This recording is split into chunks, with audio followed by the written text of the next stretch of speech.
자, 반갑습니다. 알파프로 가족 여러분, 정태근 전문가입니다. 5월 17일 두 번째 방송 시작하도록 하겠습니다. 자, 두 번째 방송 종목은 FNF고요. 그리고 방송 말미에는 히든 종목이 공개가 됩니다. 방송 끝까지 시청을 부탁드리고요. 방송 보시고 난 이후에는 좋아요, 구독 부탁드리도록 하겠습니다. 자, 그러면 시작 한번 해보도록 하겠습니다. 바로 차트 보실게요. 자, 차트를 보시면 FNF가 액면분할하기 이전에는 참 100만원 근처까지 갔었는데, 자, 100만원 돌파가 쉽지가 않은 것 같아요. 그 100만원의 저주, 이제 LG화학, 삼성바이오로직스, NC소프트 대표적인 종목들이죠. LG생활건강은 200만원 부근까지 갔을 거예요. 180만원 정도 부근이죠. FNF도 마찬가지입니다. 액면분할하기 이전에 주가를 보게 되면 100만원 돌파를 못하고 하락으로 꺾여버렸습니다. 최근에 와서 또 FNF가 또 주목을 받고 있는데 두 가지 이슈가 있어요. 일단 FNF는 잘 아시다시피 중국 쪽 매출이 상당히 높습니다. 그렇기 때문에 중국 봉쇄 이슈, 상하이 봉쇄 이런 것들이 상당히 부담이에요, 주가에. 어쨌든 상하이 부시장이 상업활동 회복 추진에 대한 얘기를 하게 되면서 어저께 또 상승으로 전환됐습니다. 그러나 중요한 건 제가 항상 말씀드리지만은 상승과 하락의 출발점 뭐라고 했죠? 크로스. 4월 달에 데드 크로스가 났죠. 액면분할 하고 난 다음에. 그 이전부터 물론 데드 크로스 났지만요. 자, 데드 크로스가 나고 난 이후에 하락 21선장, 하락 21선 접근됐습니다. 여기서 어저께 상승이 나왔지만은 상승으로 전환됐다라기보다는 기술적 반등이라 봐야 되겠죠. 그리고 이렇게 기술적 반등이 나왔던 이유가 상하이 봉쇄 해제 기대감, 6월 달에 코스피 200 정기 변경의 편입이 유력하다.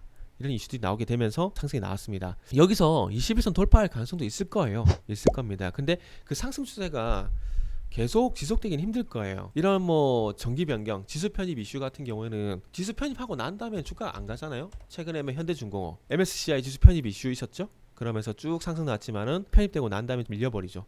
다른 조선주와 마찬가지로 비슷한 흐름이 나와버렸다는 겁니다. 그러면은 FNF도 마찬가지로 상승이 나오겠지만은 쉽지가 않다라는 거죠. 근데 그 이전에 저는 그 FNF를 좀 안 좋게 보는 건 액면분할 플러스 무상증자 주가 같은 기업들은 한 4개 정도 돼요. 그런 4개 정도가 있는데 보통 액면분할하고 무상증자하게 되면 유통주식수가 증가하기 때문에 뭐 주가 상승하지 않나요? 라고 하시는 분들이 계시는데 그래 4개 종목이 있다라는 겁니다. 근데 그 외 종목들은 거의 그 4개 종목들은 다 하락을 했어요. 그 4개 종목 아시는 분들은 제가 인정할게요. 삼성전자도 액분하고 난 다음에 주가가 하락을 했습니다. 결론적으로 주가 하락했어요. 어떤 연유든지 간에. 액면분할하고 난 다음에 주가가 어쨌든 빠졌어요. 이때 당시 액면분할 하게 되면은 주식수가 늘어나기 때문에 뭐 주가가 상승하니만 이런 얘기 되게 많이 했었거든요. 근데 저는 액면분할해도 주가 상승 안 한다고 얘기를 많이 했었다가 욕 되게 많이 먹었어요. 그 이후에 주가가 빠졌는데 주가 빠진 게 기분 좋은 일은 아니잖아요. 삼성전자가 있고 예전에 아모리 퍼시픽도 마찬가지로 그런 케이스가 있습니다. 무상증자도 마찬가지고요. 무상증자는 대표적으로 휴젤 있죠. 그리고 시젠, 휴젤 같은 경우에도 무상증자 하고 난 다음에 주가 이게 한 1년 지나고 나서 이 정도 나온 거는 여기서 밖에 상승 전환 안 됐잖아요. 그렇기 때문에 이거는 무시해도 됩니다. 주가 안 좋죠? 시젠이 무상증자를 했어요. 무상증자 하기 전에 주가가 오르고 그렇지만은 증자하고 난 다음에 주가 계속 빌빌대고 있죠. 그러니까 주식수가 늘어나는 건 저 개인적으로 그렇게 좋은 일은 아니라고 생각을 합니다. 이게 저는 항상 명품의 예를 드는데 저는 차라리 삼성전자가 250만원일 때가 더 가치가 있다라고 생각을 합니다. 샤넬 한번 예를 들어볼게요. 이게 800만원, 1000만원 하기 때문에 가치가 있는 거 아닌가요? 명품과 주식이 어떻게 같이 비교하느냐라고 말할 수도 있습니다. 맞아요, 맞습니다. 어떤 보유하기 쉽지 않다라는 그런 측면에서 접근을 하게 된다라면은 250만원이 보유하기 힘든 영역이잖아요. 어찌 보면은 뭐 한 달 월급도 될 수 있는 금액인데 비싸잖아요. 접근하기 힘들잖아요. 그만큼 비싸기 때문에 가치가 있다라는 거죠. 비싸기 때문에 가치가 있다라는 점에서 공통점이 있다라는 거죠. 저는 그걸 말씀드리고 싶은 겁니다. 그래서 상당히 저는 아쉬워요. 삼성전자가 액면분할을 한 것이. 많은 사람들이 주식을 살 수 있으면 좋겠지만은 중요한 건 많은 사람들이 보편적으로 유행하는 것들은 가치가 그만큼 떨어질 수가 있다라는 거죠. 샤넬이 8만원, 10만원 되는 거랑 똑같다고 생각을 하고 있습니다. 그래서 뭐 FNF도 뭐 정기 변경, 코스피 200 정기 변경, 그리고 상하이 봉쇄 해제 가능성 있긴 하지만 그럼에도 불구하고 액면분할을 했다는 이유 하나만으로 저는 주가가 올라가긴 힘들지 않을까 라고 말씀드릴 수밖에 없을 것 같습니다.